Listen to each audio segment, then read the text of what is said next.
everyone, I'm Princess Link, and welcome back to Metal Gear Solid. Chapter 25. They went through the door that Otacon had remotely unlocked for them and entered an underground parking garage. The place appeared to have been the scene of a skirmish, for 2 civilian automobiles were overturned and burned. There were several military-issued overland Jeep MBs parked in a row near the entrance, but otherwise the garage was hauntingly empty. "Oh yeah," Meryl said. "See those overturned cars?" Some of the civilian workers tried to escape the day of the takeover. The guide stopped them. "What happened to the rest of the employees' vehicles?" "I don't know. They could have been scrapped for metal." "The terrorists seized those Jeeps, though. I'll see if I can find one with the keys in it." She limped toward the row of Jeeps before Snake could stop her. He'd seen the surveillance camera just before she stepped into his line of sight. Of course, an alarm rang. She froze like a deer in headlights. "We're gonna have company," Snake shouted. "Take cover." As she crawled inside a Jeep, Snake moved quickly to the wall next to the door. A stack of petrol barrels provided sufficient cover, and so he crouched behind them and waited. Sure enough, 3 Thanos armed genome troopers entered the garage. One man barked orders at the other 2 and then pulled back to search the area where Snake was hiding. The other 2 separated and went for the vehicles. It was perfect. The leader carefully walked back toward the barrels.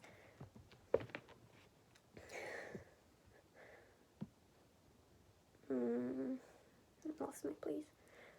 Giving Snake the opportunity to circle around the stack and sneak up behind the man. A decisive stranglehold dispatched the guard silently and efficiently. Snake laid the man down, picked up the Thanos, and then stepped out from behind the barrels. I've got Darude's Sandstorm stuck in my head for some reason. Like, I haven't heard it in, forever, basically. But, yeah, it's just stuck in my head for some reason. My chihuahua's over there. Be real cute. See it?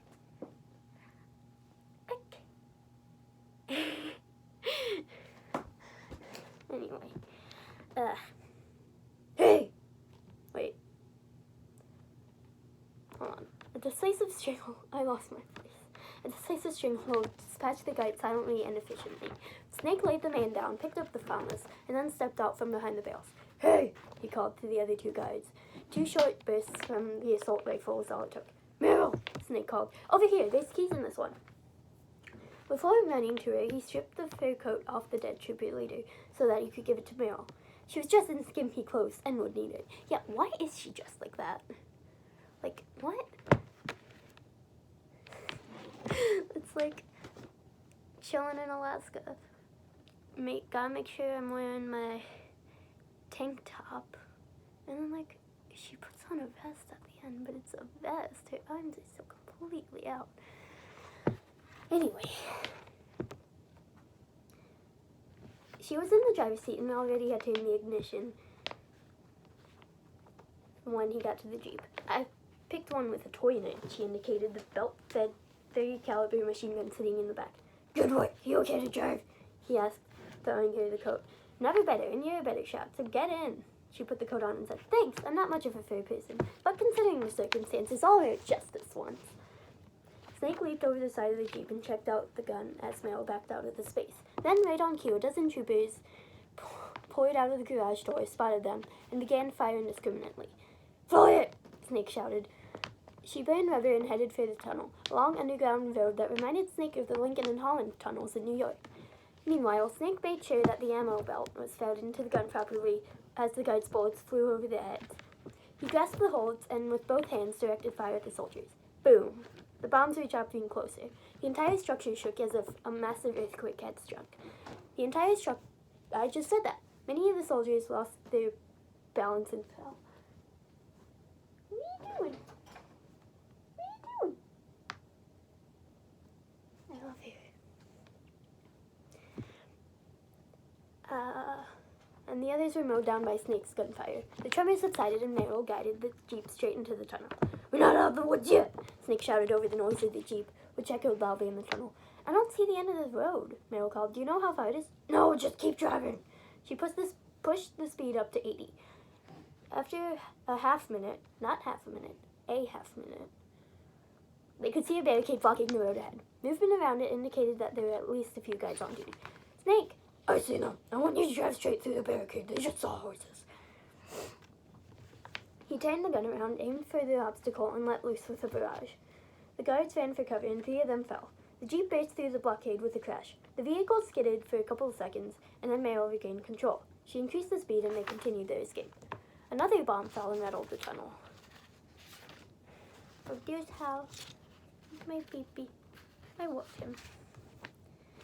And I was just thinking about Sunny earlier, and I'm like, I love her so much. I love Sunny. I love her.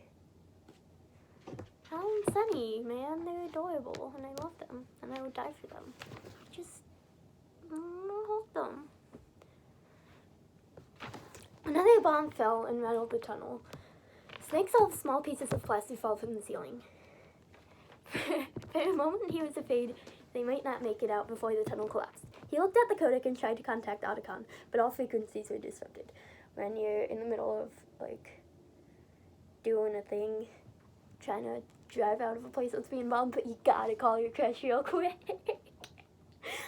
Snake, there's someone behind us. He looked back and saw 2 headlights rapidly gaining on them. It was another jeep. From that distance, it was difficult to see how many men were inside, but it appeared there was just a single driver.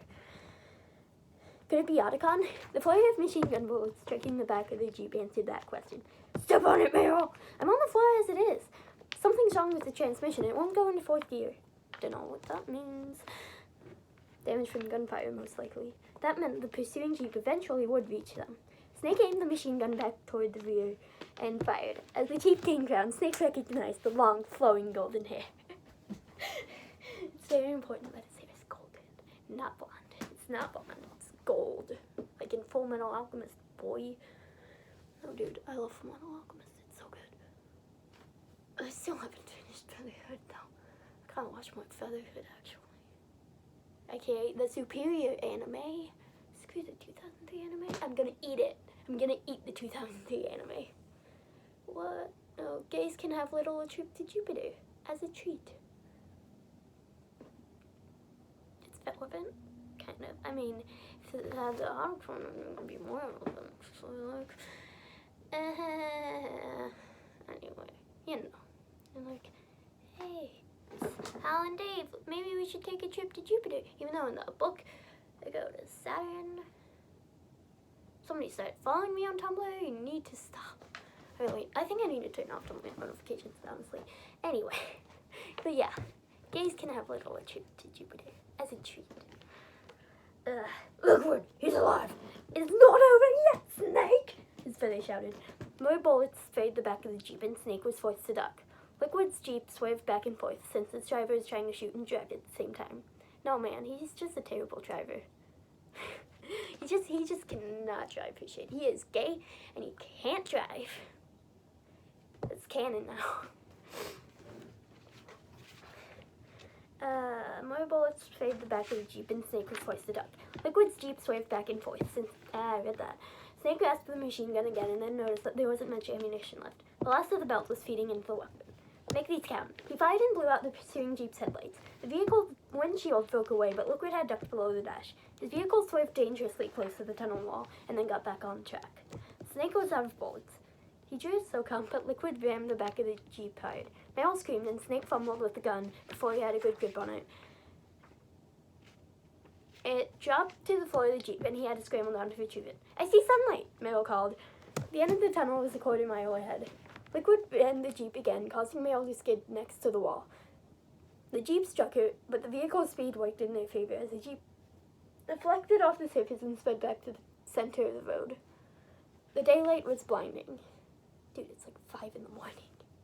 How is it? It's like 5 in the morning. The jeep practically flew out of the tunnel onto the icy, snow-covered road, hit it at a great speed, and began to skid and slide uncontrollably. Liquid's jeep. Joop. Liquid's joop. Come on. Polar bear pants and 2 different Harry Potter socks. You can't see them. You can't really see them though. Anyway. Joop. Liquid's Jeep did exactly the same thing as it exited the tunnel. The two vehicles spun wildly and eventually collided with each other with tremendous force. Both Snake and Meryl were thrown, but they landed in a large snowdrift that cushioned the impact. Still, Meryl cried out in pain, mostly from the trauma to her previous wounds. Time stopped for a couple minutes. Then Snake opened his eyes and crawled toward his companions. Meryl, are you okay? He's the only one companion, unfortunately. They still don't give a shit about Hal. I'm gonna eat them. Meryl should have been a lesbian. It's just, I know, like, she should have been a lesbian. That's why I decided to make Johnny Sasaki a girl. Johnny's a girl now. Named Janie. Screw you. I don't give a F, man. Meryl should have been a lesbian. That's all. I mean, did you see her arms in Metal Gear Solid 4? No straight girl is that buff. Like, she's buff as crap, man. I'm gay. Okay. Meryl, are you okay? Yeah, she whines when she tried to sit up. Just a little shook up. Can you move? Give me a minute. Right now I can't. Snake studied their surroundings. Both Jeeps were totaled. One was upside down and stuck in a snowbank. The other was aflame and on its side in the middle of the road. Liquid was nowhere in sight. What happened to Liquid? She asked. I don't know. Wait. The bare-chested figure stood unsteadily on the other side of the road. Liquid looked as if he'd just taken a shower in blood. Snake! He shouted. He pointed a finger and stumbled forward.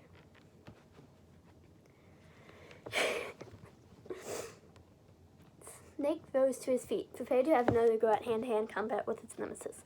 From the looks of his opponent, though, he didn't think it'd last very long. But then something happened. Liquid's face suddenly registered shock and surprise. Isn't that just too much thinking? He clutched his chest and gasped. Heart attack? It's Death Note. Yeah. Death Note's good, too. I actually did finish that one. I didn't finish the manga, though, because I'm lazy. I don't feel like reading sometimes. The anime. I finished the anime. The anime's pretty good. Started watching the live-action drama. It's also pretty good.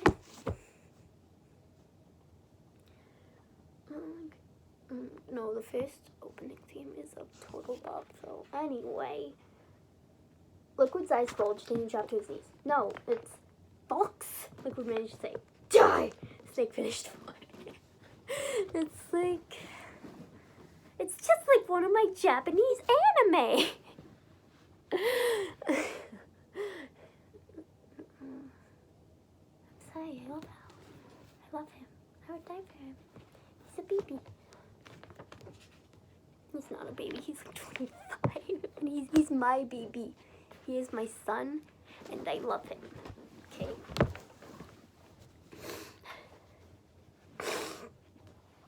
Liquid fell forward onto the ice. Snake cautiously moved to him and knelt. He took the man's wrist and felt for a pulse. Snake looked at Meryl and shook his head. She was getting slowly to her feet. Snake returned to her to help. She leaned on him and they walked onto the road. Where to now? She asked. We have to find Otacon. He's supposed to meet us. Snake! The familiar voice came from around a large snowbank. They could see the tall, lanky young man in the lab coat waving at them. Over here! It's like, I see Hal as like really short. It's just me projecting, like, because I'm really short. And like 90% of my headcanon's about how we literally just me projecting. Like, he's really short. He's, I don't know, I see him as like 5'4". He's tiny. He's tiny. Tiny. He's like really short and skinny and stuff. Because he does not take good care of him. He does not eat enough. he just doesn't. He needs to eat more. Can you make it? Snake asked Meryl. Yeah, as long as you don't have to run. I have a feeling the running's over. Hey, just realized something. Where are the Souls bombers? She looked up. You're right, the bombing stopped. What happened? I don't know, but I'm gonna find out. Otacon ran to them through the snow. He was carrying a large bag over his shoulder. Man, am I glad to see you two, he said, shivering. And man, it's cold out here. Snake wished he'd grabbed another coat. That's gay, man. But he hadn't thought of it at the time. He indicated the bag. What have you got there? A bunch of C4. We'll need it to feed the hostages. Where are they? Dr. Emmerich pointed to a smokestack protruding from the snow. That's their ventilation. You see that snowbank a few yards from there going down into that valley? Yeah. That's the entrance. It's covered in snow. Okay, let's do it. Snake and Otacon spent the next several minutes digging through the snow until they felt the hard, cold metal of the bunker entrance. Otacon banged hard on it until they heard voices behind the door. Stay back from the door, Snake shouted. We're gonna blow it. There was a muffled acknowledgement, and he nodded to Otacon. Okay, let's set them. Otacon dug out 3 C4 explosives, and Snake placed them one at a time on the metal door. He set each one to detonate simultaneously by remote with his Kodak. He banged on the door again and shouted, We're ready! Get back now! They ran back to where Meryl was standing and took cover behind another snowdrift. Snake put his finger on the Kodak button and said, Here goes something! The blast was big and noisy, and it seemed that a ton of snow catapulted out of the target area. Thick black smoke billowed out of the hole for a couple of minutes until it finally dissipated. Then, a few at a time, people appeared. There were men and women of various ages, all dressed in civilian clothes and wearing winter coats. Otacon jumped up and ran to them. He greeted one of the men warmly, and they embraced. That's gay. No, I don't know, man.